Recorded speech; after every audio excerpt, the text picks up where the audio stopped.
The scent of roasting garlic and thyme had always been our smell, the smell of Friday night, of 7 years of comfortable, predictable love. Liam was standing by the stove, stirring risotto, watching the butter melt into the arborio rice, when the small silver chime of a text message echoed from the living room. It was Clara's phone. It shouldn't have mattered. Her phone was often abandoned on the sofa while she finished her last few emails in the home office, but the text notification popped up on the large shared tablet that was sitting on the kitchen counter, the one we used for recipes and streaming shows. The screen lit up with the header, "New message from Sam, work." Liam wasn't the type to snoop. Trust was the bedrock of their life, solidified by 7 years, a joint lease, and the shared care of a neurotic tabby cat. But the preview text, just 2 lines visible below the contact name, seemed to punch the air out of the kitchen. Sam, work. That was reckless but worth every second. See you tomorrow, babe. The wooden spoon clattered against the stainless steel pot. The risotto, momentarily forgotten, began to stick. Liam read the words again. Reckless, but worth every second. Babe. Sam was a junior architect Clara had been mentoring on the big downtown project. They had late nights, sure, but they were work nights. Liam had always shrugged it off. It was just professional networking, long hours under tight deadlines. Now, the context of those late nights, the overtime, the occasional canceled dinner, rewrote itself in acid. His first primal reaction was a confusing blend of physical nausea and absolute stone-cold denial. It's a joke. It's a group chat prank. It's a typo.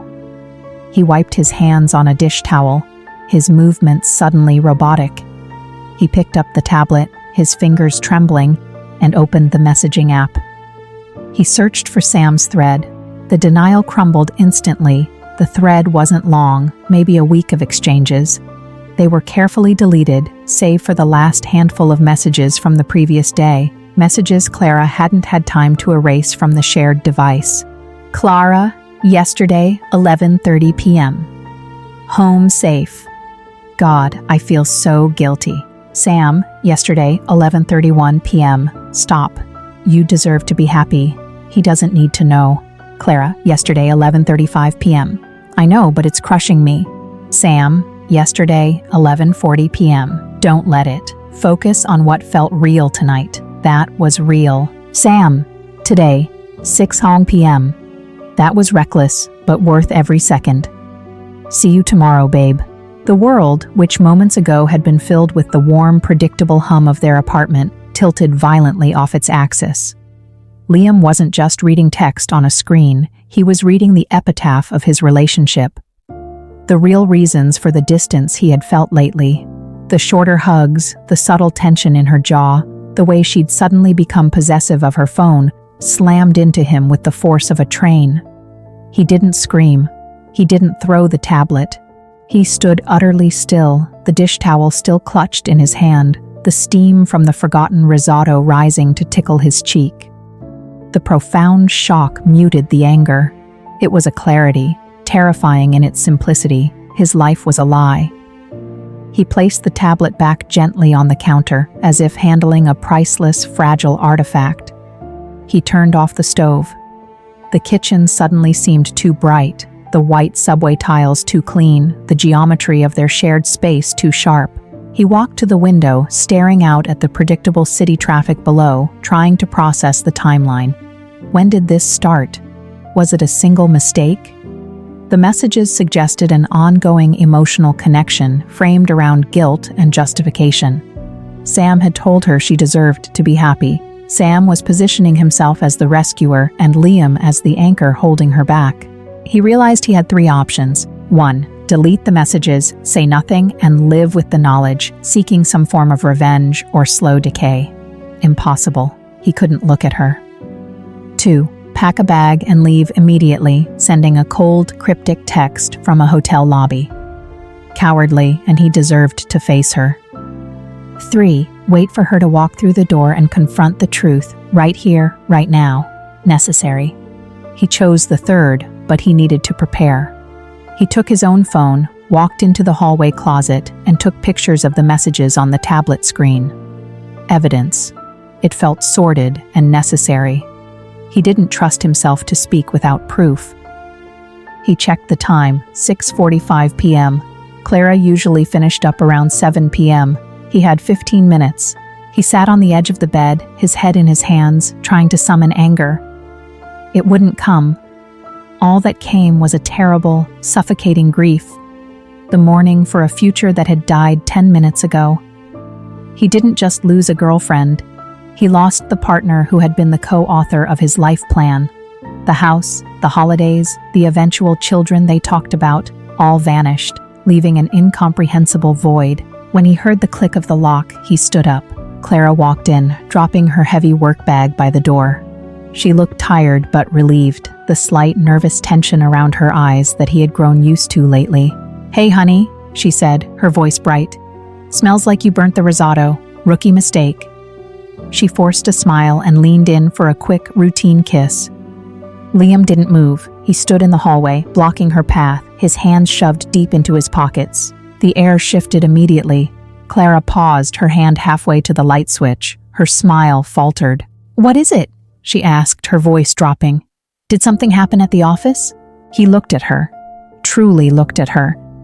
He saw the woman he loved, the woman he had trusted with his vulnerability, now wearing a mask he had been blind to for months. "The risotto's fine," he said, his voice flat, emotionless. "I turned the stove off." He gestured with his chin toward the kitchen counter. "There's a message you forgot to delete from the tablet. From Sam." The color drained from her face so fast that she stumbled back a half step, grasping the doorframe for support. The transformation was instant and total. The tired but cheerful mask evaporated, revealing pure, stark terror. "Liam, wait." "No." He cut her off, his voice finally gaining some force, but still measured, dangerously calm.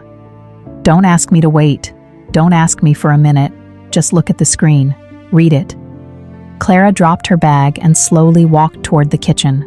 She looked at the tablet, saw the lit screen with Sam's name, and then closed her eyes, a shudder running through her body. When she opened them, she didn't look at the tablet or the messages. She looked only at Liam, and her defense collapsed into ragged, silent apology. "I am so sorry," she whispered, the words thin and useless against the gravity of the situation.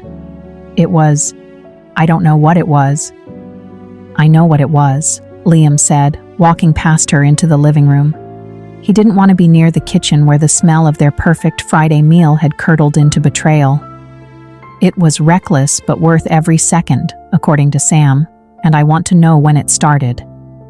She followed him, standing 10 feet away, twisting her hands together, the silence stretched, thick and painful.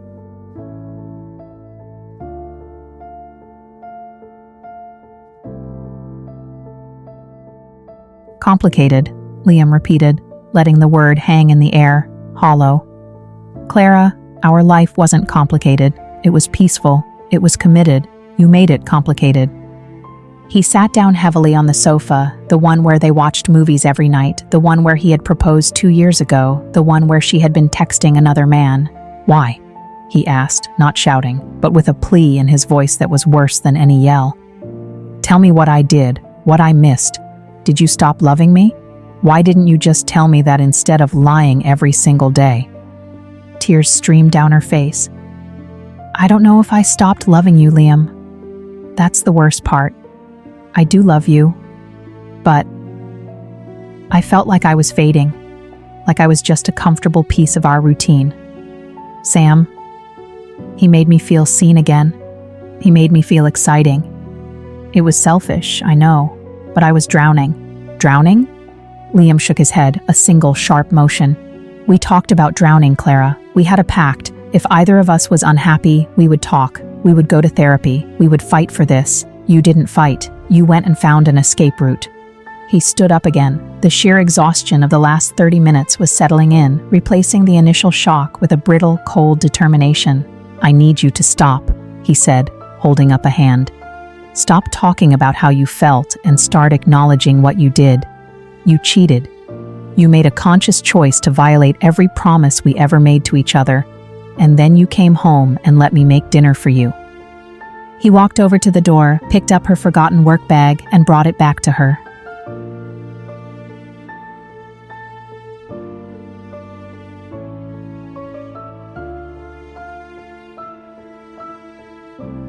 Clara looked devastated. "Leave? Liam, where am I supposed to go? This is our home." "It's my home now," he said, his voice hard. "You chose to forfeit your place in it when you chose Sam. Go to a friend, go to a hotel, go to Sam. I don't care, but I need you out of here in the next 30 minutes. If you aren't, I will call my brother and have him come sit with me while you pack your things. I need silence. I need this to be real." She didn't argue further. She simply nodded, tears dropping onto the floor. The sight of her raw grief stirred a momentary wave of pity, but the memory of those texts, "Worth every second, babe," crushed it instantly. Her pain was the consequence of her action. His was the consequence of her betrayal. The next hour passed in a blur of terrible domestic sounds. The rasp of a zipper being pulled across a suitcase, the low, wet sobs from the bedroom, the clatter of toiletries being dropped into a plastic bag. Liam stayed in the living room, staring at the muted television screen, listening to the destruction of his world in real time. When she finally emerged, dragging a heavy suitcase and carrying a smaller travel bag, her eyes were red and swollen. She stood by the door, framed by the darkness of the hall, waiting. "I've left you a note," she choked out, "explaining things, and the logistics. I'll call you tomorrow when you've had time to think."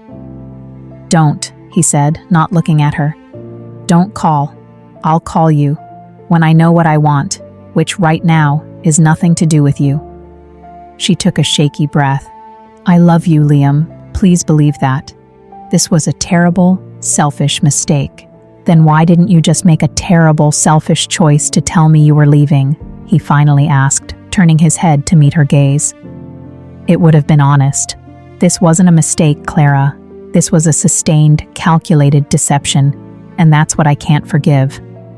He watched her nod once, slowly, and then she turned, pulling the door open. The metallic scent of a cold, clear November night rushed in. She stepped outside and pulled the door shut behind her. The apartment was instantly silent. Liam didn't move for another 5 minutes. He listened to the silence, the oppressive, vast silence where her presence used to be. It was the heaviest silence he had ever known. He finally stood up and walked the path she had just taken.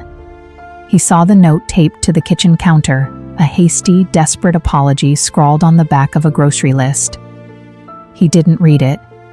He peeled it off and crumpled it into a ball, tossing it into the half-full bin. He walked into the bedroom. Her side of the closet was half empty. The scent of her expensive lavender spray, which usually comforted him, now felt like a taunt. He opened his own side of the closet, pulled out an old t-shirt, and tossed it into the laundry basket, overwhelmed by the sudden, urgent need to cleanse his space of her memory. He realized the risotto was still sitting on the counter, cold and congealed, the first victim of the betrayal. He scraped it into the bin, standing alone in the middle of the kitchen, the scent of thyme and burnt butter replaced by the faint antiseptic smell of cleaning spray. Liam felt the grief finally give way to a white-hot wave of pure, concentrated fury. He didn't scream, didn't punch a wall. He simply stood, allowing the rage to stabilize him. It was better than the emptiness. He was done being hurt. He was ready to be angry. He took a deep, shuddering breath of the cold air that still lingered from the open door. It was over. The lie was over. His 7 years were a wreckage, but he was standing on solid ground, alone. He picked up his phone, scrolled through his contacts, and pressed the number for his brother. "Hey," Liam said, his voice surprisingly steady. "I need you to come over. I found out my girlfriend cheated on me."